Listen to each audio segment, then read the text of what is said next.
segundo livro do Velho Testamento, o livro de Êxodo, que significa saída, nós encontramos, especialmente no capítulo 16, preciosas lições da peregrinação. Ora, nós, quando lembramos o conteúdo deste livro de Êxodo, nós sabemos que foi Deus quem tomou a iniciativa de libertar o povo, o seu povo, o povo de Israel, da escravidão no Egito. Ele levantou dois grandes líderes, Moisés e Arão, mas, apesar de todo o cuidado de Deus, logo cedo, os líderes enfrentaram terrível murmuração dos seus liderados, do povo de Deus. Eu quero ler alguns versos do capítulo 16 do livro de Êxodo, porque eu pretendo, ao anunciar esta mensagem, trazer alguns detalhes, e seria tedioso ouvir e depois ler e depois ouvir a mesma coisa. Então eu leio apenas alguns versos para dar bom entendimento do conteúdo deste capítulo, que é fundamental para a nossa mensagem de hoje. Eu leio em primeiro lugar os versos 1 a 8, depois 11 a 15 e por último o verso 35. O texto diz: depois que partiu de Elim, toda a comunidade dos israelitas chegou ao deserto de Sim, que fica entre Elim e Sinai, no dia 15 do segundo mês depois que saíram da terra do Egito. E toda a comunidade dos israelitas murmurou contra Moisés e Arão no deserto, dizendo: quem nos dera tivéssemos morrido pela mão do Senhor na terra do Egito, quando estávamos sentados junto às panelas de carne, quando comíamos pão à vontade. Mas nos trouxestes a este deserto para matar de fome toda esta multidão. Então o Senhor disse a Moisés: farei que do céu vos chova pão. O povo sairá e colherá diariamente a porção de cada dia, para que eu o prove e veja se anda ou não conforme a minha lei. Mas no sexto dia eles prepararão o que colherem, e deverá ser o dobro do que colherem cada dia. Moisés e Arão disseram a todos os israelitas: esta tarde sabereis que foi o Senhor quem vos tirou da terra do Egito, e amanhã vereis a glória do Senhor, pois ele ouviu as vossas murmurações contra o Senhor. Pois quem somos nós para que murmureis contra nós?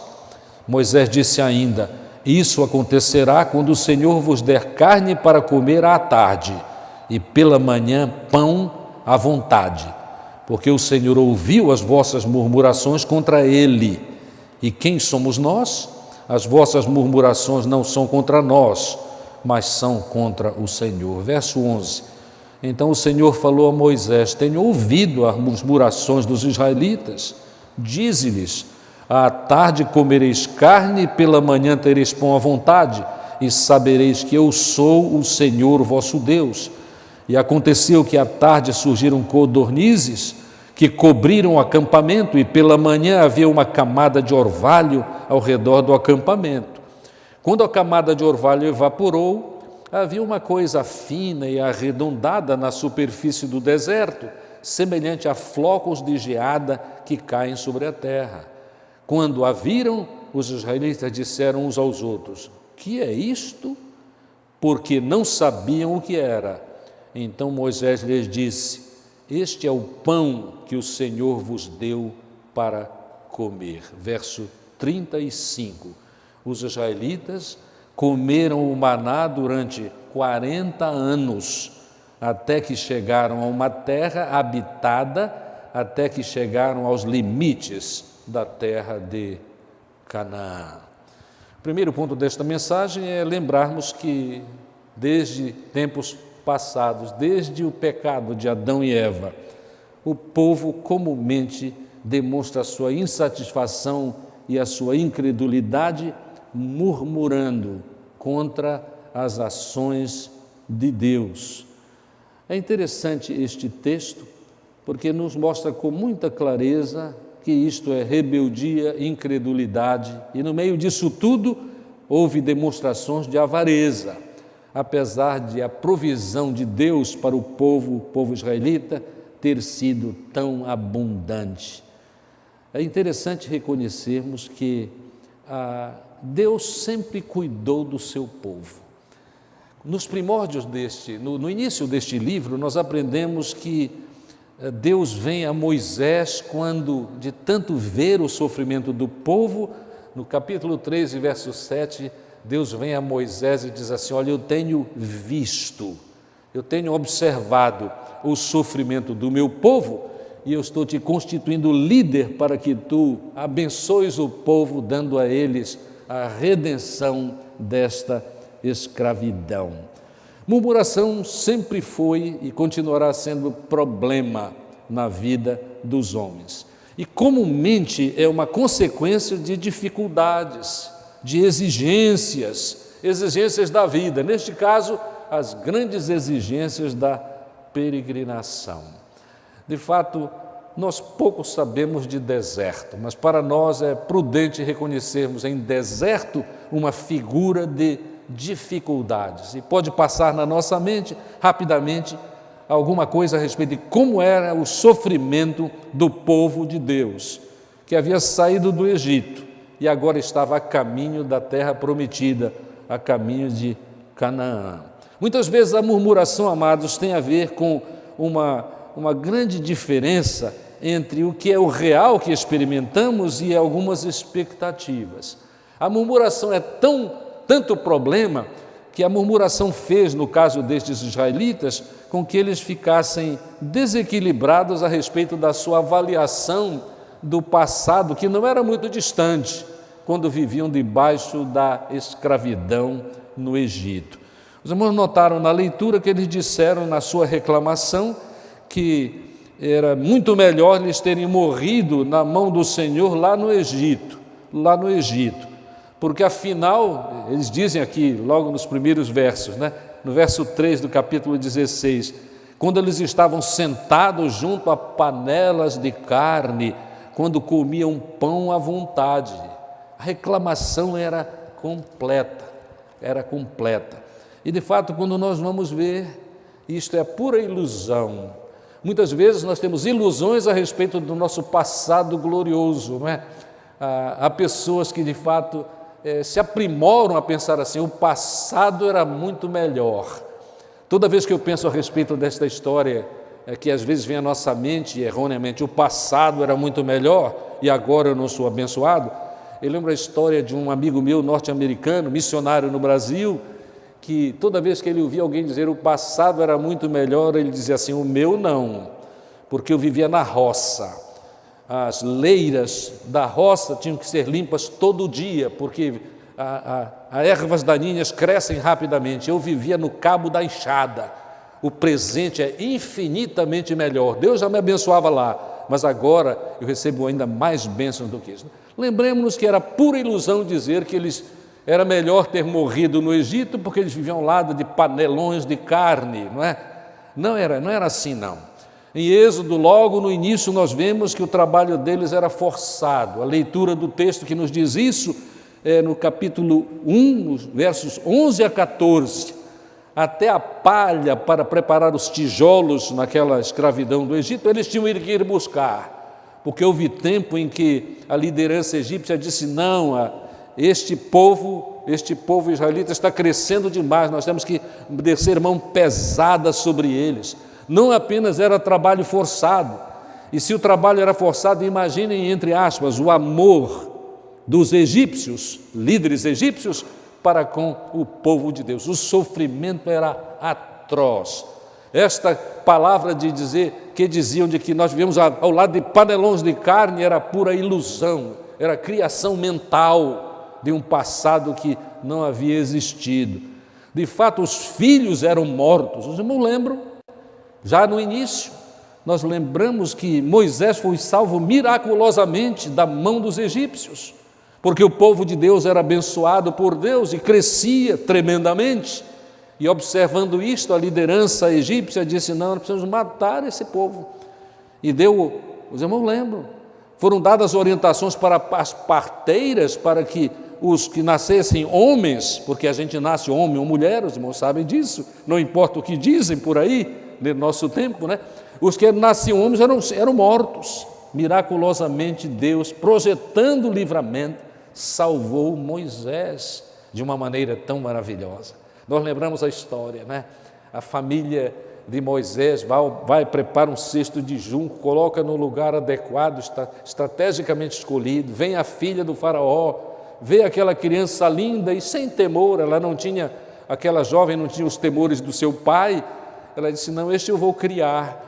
E foi tudo tão maravilhoso, porque a própria mãe de Moisés é quem o cria até um certo tempo, e ele então cresce orientado por sua mãe, recebeu dela com certeza grandes lições espirituais e grandes lições de vida, mas ao mesmo tempo ele tinha a cultura do Egito, que faria oportunamente com que ele fosse respeitado pelos egípcios, como bem sabemos.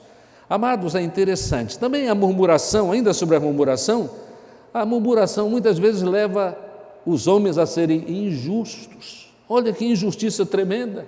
Moisés entregue na mão de Deus, depois de ter procurado se evadir da responsabilidade, mas é interessante que ele é acusado como alguém que preparou tudo isso para matar o povo de fome. Nos nossos períodos de pecado, de murmuração, nós geralmente procuramos um culpado. Eu mesmo e provavelmente os amados já estiveram em algumas reuniões em suas organizações, quem sabe até a igreja, como é o meu caso, onde nós nos reunimos a palavra foi assim, vamos nos reunir para avaliar, mas na verdade, em algumas oportunidades, a avaliação cedo degenerou em pura reclamação, em busca de quem é culpado. E amados, o que resolve buscar culpados?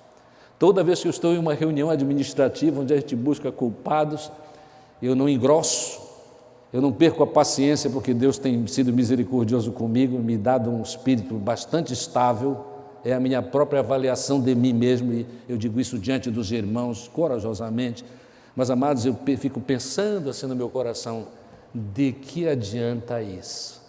Amados, quando há dificuldades, nós precisamos de soluções e não de murmuração, porque murmuração nada resolve. Geralmente na murmuração nós terminamos sendo injustos, porque em última análise, se há culpados somos nós. Nós devemos estar interessados no bem-estar do povo de Deus e inicialmente no nosso próprio bem-estar.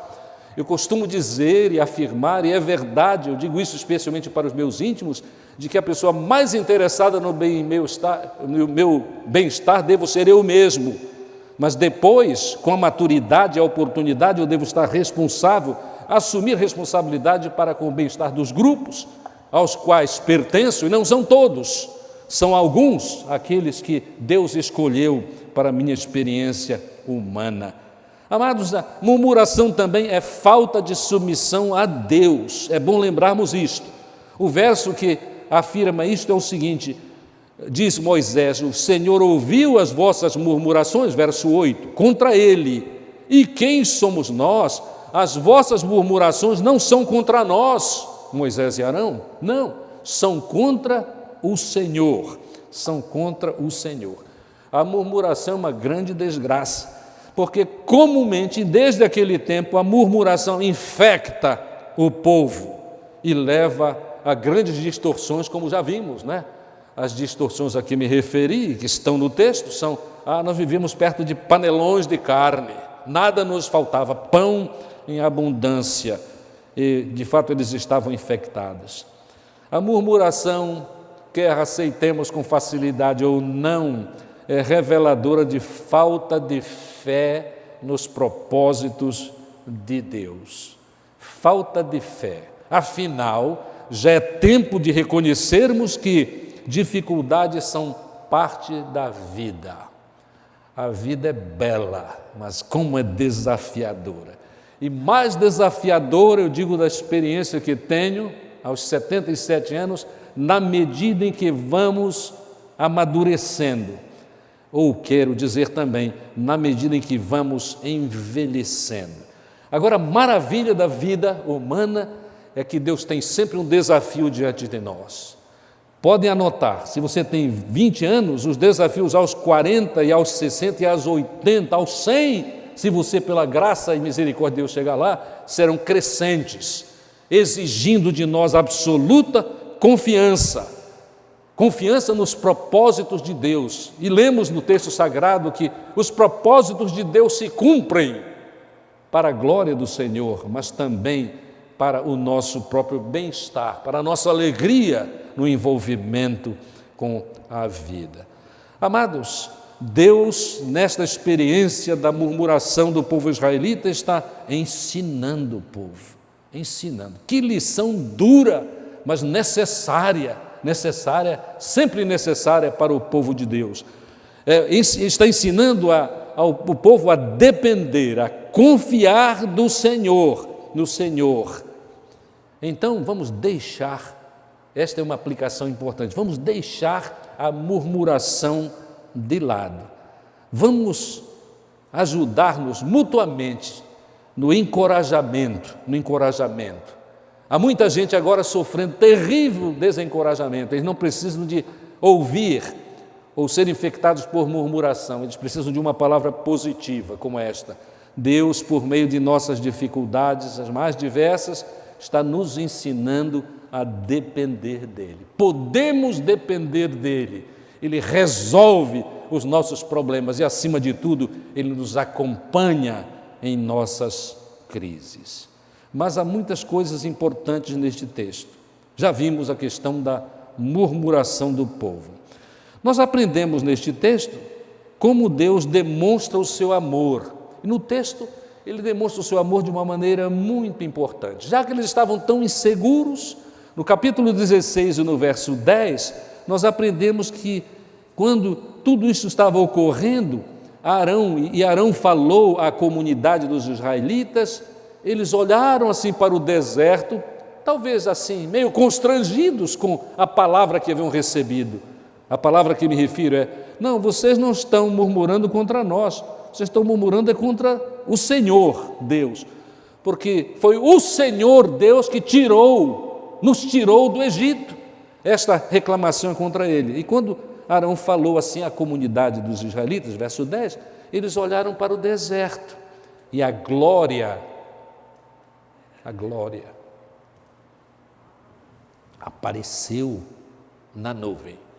Glória, aqui apareceu na nuvem, é Shekinah, é a luz de Deus, que já era interpretada a este tempo por causa de outras experiências semelhantes, especialmente a experiência de no deserto eles estarem sempre acompanhados de uma luz. Mas de alguma forma, talvez por causa da grande necessidade, eles se atentaram para o fato de que, olha, a luz de Deus naquela nuvem absolutamente luminosa e maravilhosa, muito atraente, fazia com que eles lembrassem a presença de Deus, a presença de Deus. Shekinah é luz, é Deus, é a presença de Deus. Toda vez que nós tivermos o entendimento de que Deus está presente, nós somos abençoados na nossa luta. Esta foi a primeira manifestação do amor de Deus. E esta manifestação é surpreendente, porque nós vemos que quando o povo egípcio pecou e começou a maltratar o povo de Deus, Deus vem e castiga. E Deus castiga também os seus para ensiná-los. Em Hebreus nós aprendemos que os nossos pais nos castigavam e assim nos disciplinavam para que nós crescêssemos, E Deus faz isto também. Mas é surpreendente que com o povo de Deus, é interessante o tempo aqui, há 1 mês e meio, precisamente do dia da saída, e passando por esta crise de incredulidade, de murmuração, Deus vem e nós nos surpreendemos com uma grande manifestação de amor. Em primeiro lugar, na nuvem, na glória que eles viram, naquela luz intensa, entendendo que esta é a presença de Deus, Deus está conosco. Mas não apenas isso. Deus, na sua bondade e misericórdia, também expressa o seu amor, dando para o povo o que eles reclamavam, o que eles pediam com muita intensidade: carne e pão, carne e pão. No deserto, o milagre das codornizes. Eu sei que alguns irmãos aqui nunca comeram uma codorna, mas eu digo para os irmãos, uma codorna é algo precioso, bem preparado. Tudo presta quando é bem preparado. Eu fico irado quando eu vou a um lugar e peço um filé com batata frita, que geralmente todo mundo sabe fazer, e o cozinheiro estraga, né? Mas, amados, as codornizes apareceram e o texto diz assim: cobriram o acampamento. Eles queriam carne, carne tiveram. E não apenas isso, eles também queriam pão, e pela manhã, como prometido por Deus, por meio de Moisés e Arão, havia uma camada de orvalho ao redor do acampamento. Quando a camada de orvalho evaporou, havia uma coisa fina arredondada na superfície do deserto. E quando eles perguntaram: e o que é isto? Nunca tinham visto. Eles haviam pedido pão e jamais imaginavam o que Deus faria. E ele fez, e Moisés disse: olha, este é o pão que o Senhor vos deu para comer. E nós podemos, como Deus prometeu, ele fez. E nós temos uma descrição muito interessante a respeito disso, né? Era uma coisa arredondada e eles podiam preparar como bem quiseram. Não apenas houve carne, houve pão em abundância, mas foram dadas orientações seguras. Olha, notamos aqui que de fato Deus estava ensinando o seu povo. É por isso que havia orientações. A orientação era: olha, vocês de manhã poderão apanhar ou poderão juntar apenas 2 litros por pessoa, não mais do que isto, 2 litros por pessoa. Outra orientação que é dada no texto é que não podia guardar para amanhã. Há muitos anos atrás eu preguei uma vez uma mensagem sobre este texto, e faz tempo mesmo, e o meu título da mensagem era assim: amanhã tem mais. Eu estava procurando orientar os crentes e orientar a mim mesmo antes na preparação da mensagem, para que nós não precisamos estar preocupados em juntar demais. É pecado juntar demais.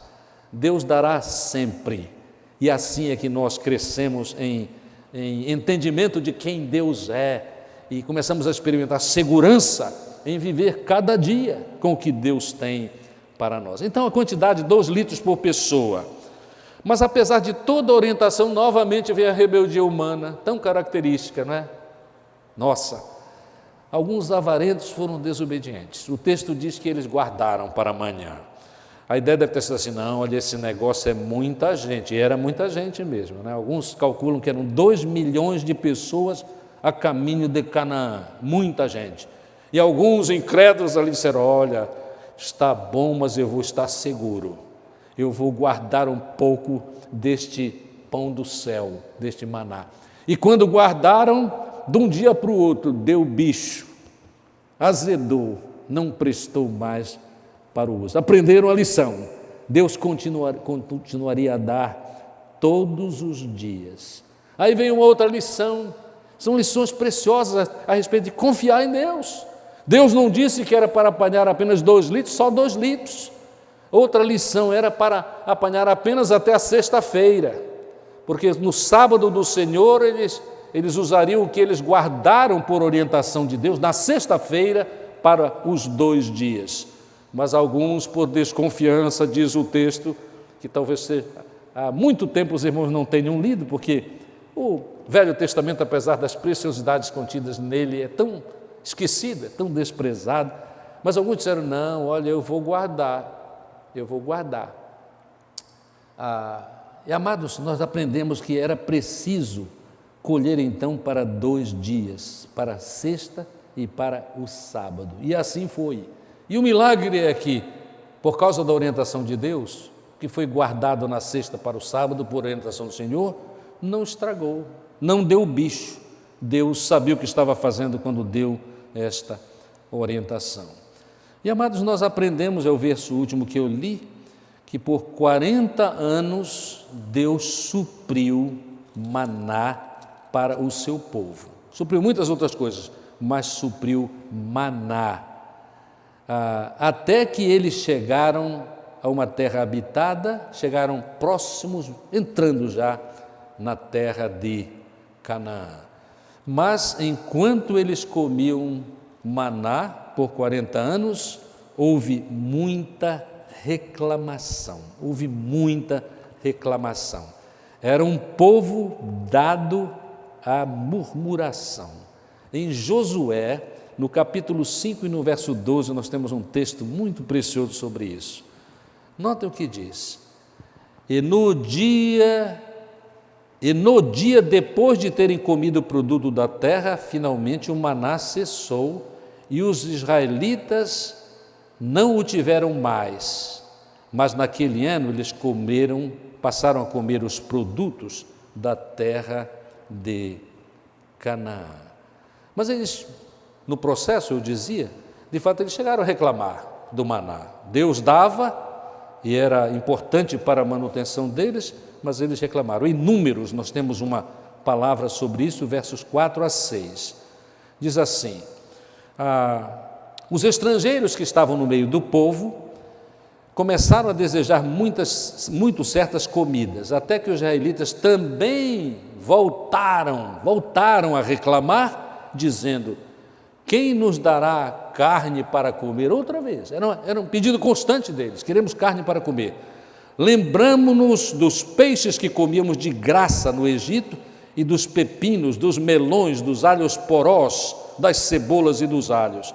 Mas agora o nosso ser, olha só essa falta de gratidão, mas agora o nosso ser definha, não temos nada a não ser este maná diante dos nossos olhos. Não quero mais nem olhar para maná. Meus amados, graças a Deus por maná.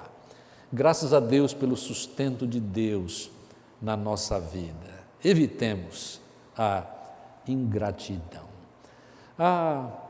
Assim é que, ao longo de 40 anos, na peregrinação do deserto, Deus continuava ajudando, abençoando os israelitas ainda imaturos e inexperientes para a vida que seria tão exigente também já na terra prometida. Então vemos que por amor Deus confrontou os israelitas e também os israelitas receberam demonstrações amplas do amor de Deus. Lembremos-nos, Shekinah, presença de Deus, codornizes e maná, apesar da reclamação, foi o que os salvou. A história é muito bonita, mas uma pergunta natural que devemos levantar e que é absolutamente significativa do ponto de vista do nosso próprio aprendizado é saber qual é o significado desta experiência, especialmente concentrando a experiência na doação diária, constante, por 40 anos para o povo em peregrinação. Quando nós lemos o Novo Testamento, se lemos atentamente, nós descobrimos que esta experiência do povo de Deus, a caminho de Canaã, peregrinando naquele deserto, foi tão marcante e é tão marcante e tão significativa que em muitos textos do Novo Testamento nós observamos uma referência ao maná. E eu quero trazer para os irmãos alguns textos que demonstram claramente isso. Então vamos ao significado do maná, lendo e meditando a respeito de textos do Novo Testamento.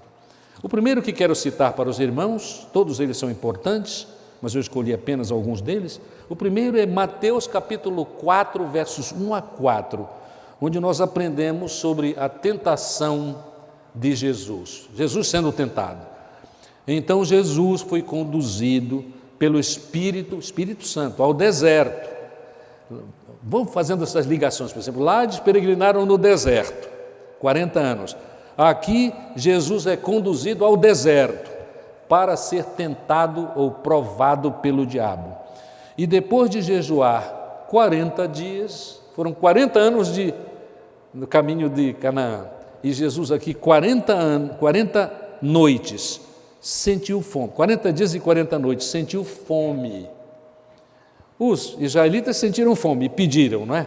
Jesus sentiu fome no deserto. Então o tentador aproximou-se dele e disse: se tu és querendo colocar dúvida. Se tu és o Filho de Deus, ordena que estas pedras se transformem em pães. Mas Jesus respondeu: está escrito, nem só de pão viverá o homem, mas de toda palavra que sai da boca de Deus. Como Israel, 40 anos testado no deserto, Jesus 40 dias no deserto, tentado e testado, quanto à sua obediência ao Pai. Sabemos e lembramos agora que Israel desobedeceu, murmurou, mas Jesus fez diferente. Ele obedeceu, se submeteu ao projeto de salvação para o homem pecador. E o mais importante é que o texto citado por Jesus Cristo é o mesmo texto citado por Jesus, é relacionado a Israel no deserto. Em Deuteronômio, no capítulo 8, versos 1 a 3, nós encontramos esta referência. É a gratidão pelos benefícios do Senhor. Tende cuidado de obedecer a todos os mandamentos que hoje vos ordeno, para que tenhais vida, vos multipliqueis e tomeis posse da terra que o Senhor prometeu com julgamento a vossos pais. E te lembrarás de todo o caminho pelo qual o Senhor teu Deus tem te conduzido durante estes 40 anos no deserto, a fim de te humilhar e te provar, para saber que estava no teu coração, se guardarias ou não seus mandamentos. Sim, Ele te humilhou, Ele te deixou ter fome e te sustentou com o maná, que nem tu nem teus pais conhecias, para que entendesses que o homem não vive só de pão, mas de tudo que sai da boca do Senhor, disso vive o homem. A ideia aqui é: viverá das ordens, das orientações seguras de Deus. Deus sempre faz isso, é da sua natureza abençoar. A lição é que todas as necessidades físicas, as nossas necessidades físicas, são secundárias, devem ser secundárias à obediência à vontade de Deus. Foi o que Jesus provou, não é? Nem só de pão viverá o homem, mas de toda palavra que vem da boca de Deus. A submissão a Deus é mais importante do que a satisfação pessoal. A submissão a Deus. Jesus, submisso ao Pai, não caiu na cilada de Satanás, que literalmente disse: se tu és, transforma, come pedras, transforma em pão e come. E Jesus escolheu o caminho da submissão ao Senhor. Outro texto que é importante, além deste, é Mateus capítulo 6 e verso 11. Mateus 6 e verso 11. Sugiro aos irmãos que anotem estes textos para meditarem mais ainda a respeito desta conexão entre o maná da peregrinação dos israelitas no deserto e maná no Novo Testamento. 6,11, Mateus 6,11 diz assim: Jesus está ensinando a orar, e ele diz: o pão nosso de cada dia dá-nos hoje. O pão nosso de cada dia dá-nos hoje. O maná era a provisão para cada dia o suficiente. Nós precisamos, como os israelitas, aprender a depender de Deus para as provisões diárias. É assim que nós exercitamos confiança,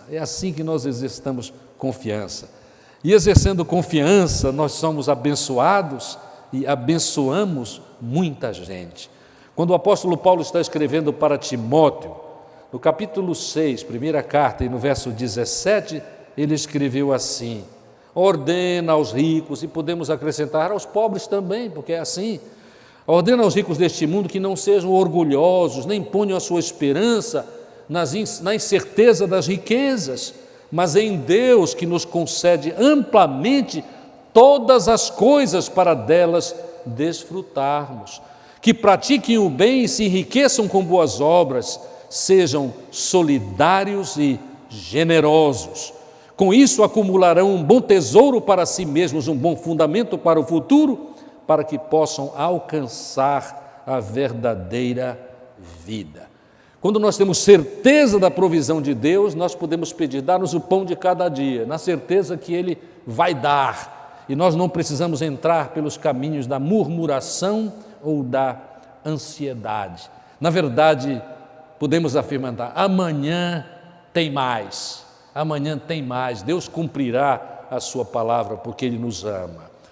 Mas nós notamos também, amados, e nós chegamos aqui talvez à parte principal do Novo Testamento, na conexão com a peregrinação, a murmuração e o que Deus fez com o seu povo dando maná. Assim como o maná salvou os israelitas da fome lá no deserto, Jesus nos supre tudo o que precisamos, porque Jesus pessoalmente se apresenta em João no capítulo 6 como o pão do céu, que figurativamente alimenta e dá vida, e não apenas por um pequeno espaço do tempo, dá vida eterna.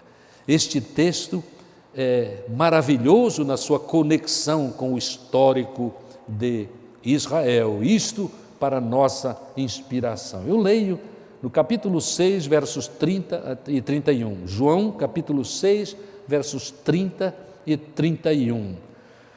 Perguntaram então, há uma discussão aqui entre as pessoas que estão ouvindo Jesus, e com certeza são judeus que levantam esta questão, e eles perguntam assim: que faremos para realizar, verso 28, que faremos para realizar as obras de Deus? Que pergunta interessante. E Jesus responde: a obra de Deus é esta, que creiais naquele que Ele enviou. Deus enviou Jesus. E perguntaram-lhe ainda: que sinal tu fazes para que vejamos e creiamos em ti? O que tu realizas para que nós tenhamos a coragem de crer? Aí eles afirmam, olha o que os judeus afirmam: nossos pais comeram o maná no deserto, como está escrito, deu-lhes pão do céu para comer. Nós sabemos isto da história que estamos relatando e estudando hoje. E Jesus respondeu: em verdade eu vos digo, não foi Moisés quem vos deu pão do céu, mas meu Pai é quem vos dá o verdadeiro pão do céu. Porque o pão de Deus é aquele que desce do céu e dá vida ao mundo. E disseram-lhe: Senhor, dá-nos sempre deste pão. Verso 35, e Jesus lhes declarou: eu sou o pão da vida. Quem vem a mim jamais terá fome, e quem crê em mim jamais terá sede. Eu sou o pão da vida. Eu sou o pão do céu. Nós devemos entender que, se nutridos por Jesus, nós viveremos para Ele.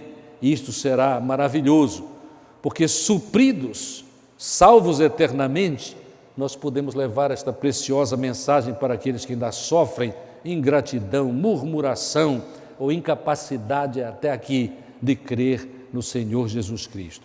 Versos 48, na palavra de Jesus, versos 48 a 50, são importantíssimos nesta conexão do maná para os israelitas e Jesus para os que com Ele conviveram, ouviram suas mensagens, e nós hoje que nele confiamos. Em verdade vos digo, quem crê tem a vida eterna. Eu sou o pão da vida.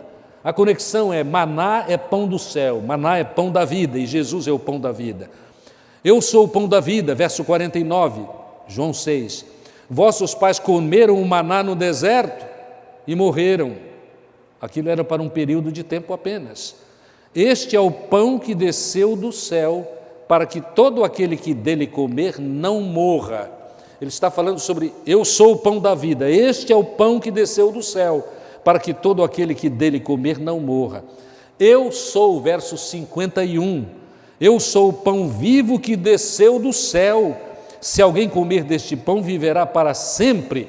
E o pão que eu darei pela vida do mundo é a minha carne, é a minha carne. Aí os judeus entram em crise e começam a dizer: como pode ele nos dar a sua carne para comer? Então toda a conexão aqui é de que, assim como para os israelitas o suprimento, a salvação foi o maná, a mensagem é direta, é clara. Jesus se identifica porque Ele é o pão da vida, Ele é o nosso maná. E quando nós nos abeberamos, nós o recebemos como Senhor, nós estamos salvos não apenas para a vida, mas para a eternidade. Isto quer dizer o quê? O significado é que maná é um tipo de Cristo. A tipologia em estudos bíblicos é clara nisso. O maná é uma figura da salvação.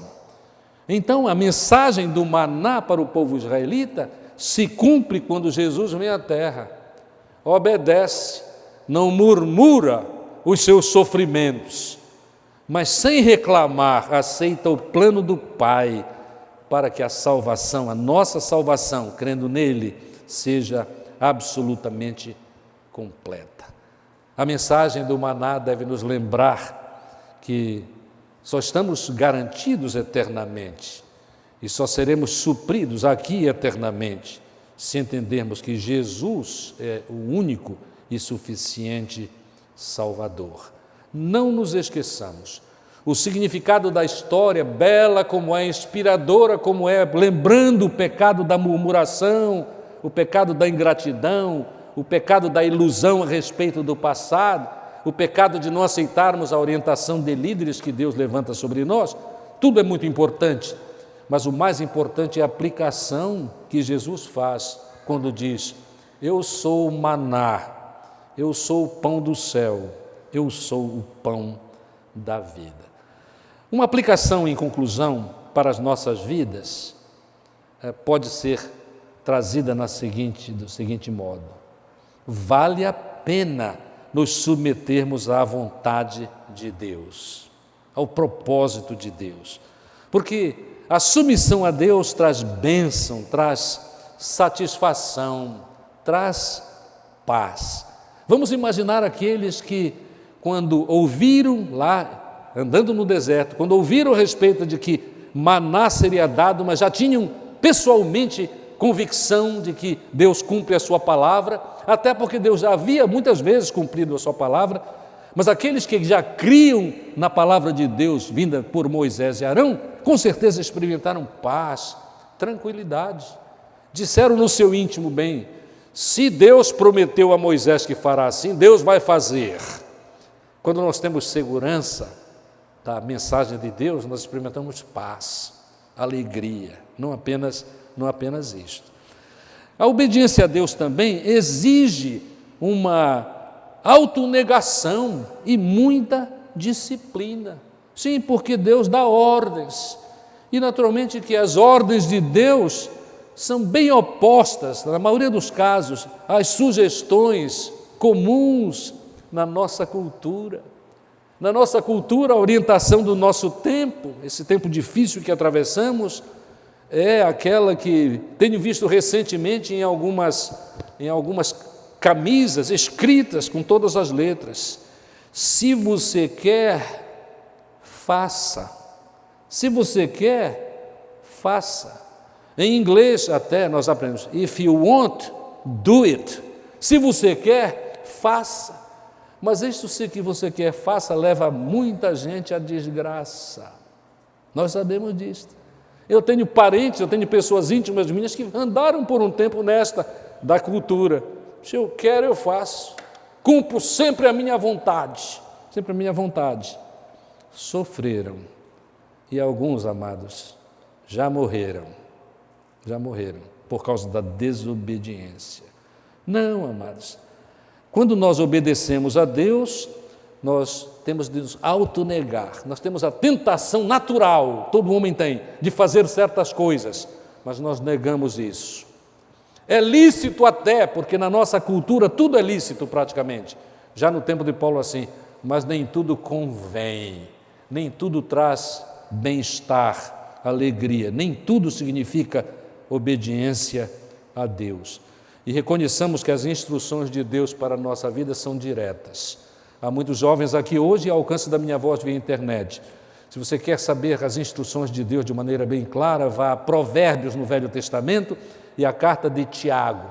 Vá a Êxodo 20.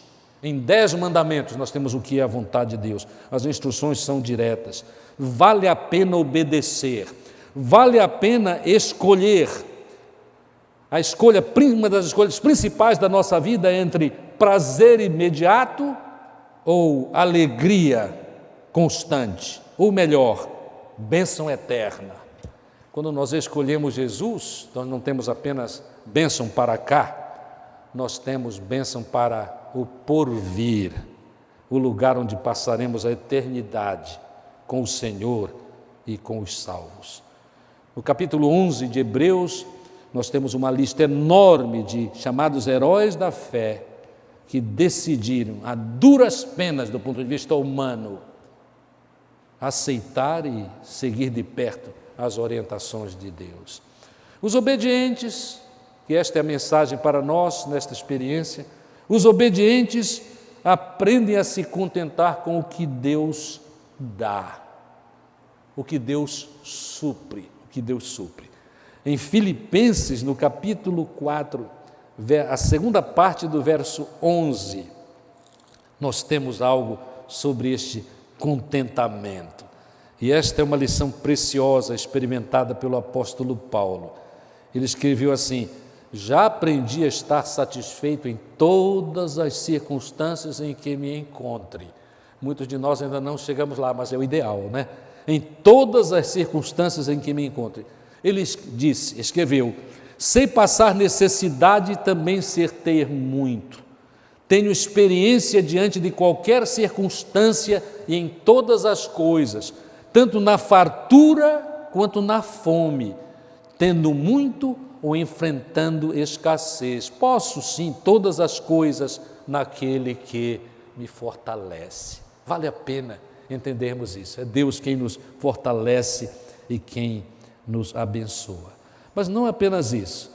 Os que experimentamos contentamento, devemos continuar dependendo de Deus. Eu já recebo do Senhor, mas eu preciso continuar recebendo. Isso deve ser um fato da vida toda e não apenas de uma parte dela. O que estou dizendo é o seguinte: não é só quando eu vivo um tempo de grandes necessidades e grande aflição que eu busco Deus. Não. Quando Deus supre as minhas necessidades, eu continuo confiando nele, porque nele nós de fato podemos confiar.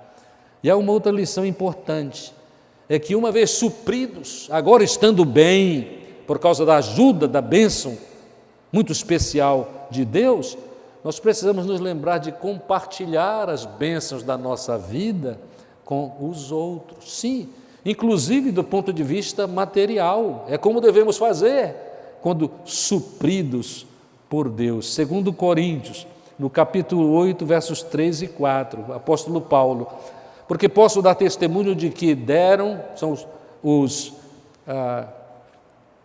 servos do Senhor que pediram isso, os macedônios, porque eu posso dar testemunho de que deram de livre vontade na medida de seus bens e até mesmo acima disso, pedindo-nos com muita insistência o privilégio de participar da assistência em favor dos santos.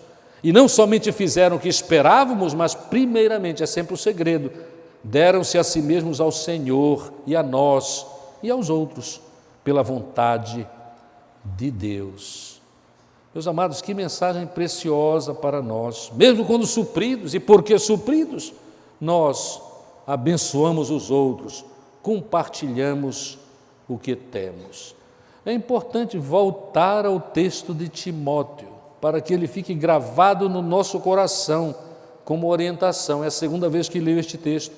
Ordena, Timóteo, aos ricos deste mundo que não sejam orgulhosos, não ponham sua esperança na incerteza das riquezas, mas em Deus que nos concede amplamente todas as coisas para delas desfrutarmos. E a consequência, note o que é: que pratiquem o bem e se enriqueçam com boas obras, sejam solidários e generosos. No início do culto, houve uma palavra muito especial a respeito da oportunidade que temos para nos solidarizar com aqueles que têm infinitamente menos do que tantos de nós, participando das doações deste período do Natal. Mas não é só no período do Natal, é em todo o tempo. Eu tenho a firme convicção de que muitos dos amados que tem aprendido de Deus e tem colocado estas lições de que Deus é bom e que Deus supre e vai suprir todos os dias, até o tempo que precisarmos, como foi ali, não é? Na peregrinação, 40 anos, maná, durante a nossa vida toda, maná, bênção de Deus, mas devemos dividir as nossas bênçãos com aqueles que têm tanta necessidade. Isto vai servir, continuará servindo para a glorificação de Deus e para que pessoas aprendam o amor de Deus por causa da experiência de terem sido supridos pelos filhos de Deus. Assim sendo, amados, que este texto fique gravado no nosso coração, que vençamos onde necessário e quando necessário a tentação da murmuração, que sigamos cada vez mais de perto as instruções de Deus para a vida, tomando decisões sábias, porque de acordo com a sua soberana vontade. E acima de tudo, que reconheçamos que o maná para nós é Jesus, que nos supre e nos dá vida de qualidade, aqui abundante e no porvir eterna, que já celebramos, porque Deus foi misericordioso conosco e nos ensinou e continuará ensinando lições preciosas, a fim de que vivamos para a glória e honra de seu nome. Que Deus nos abençoe. Não nos esqueçamos desta experiência dos israelitas, mas vamos nos lembrar, maná é Jesus. Amém. Amém.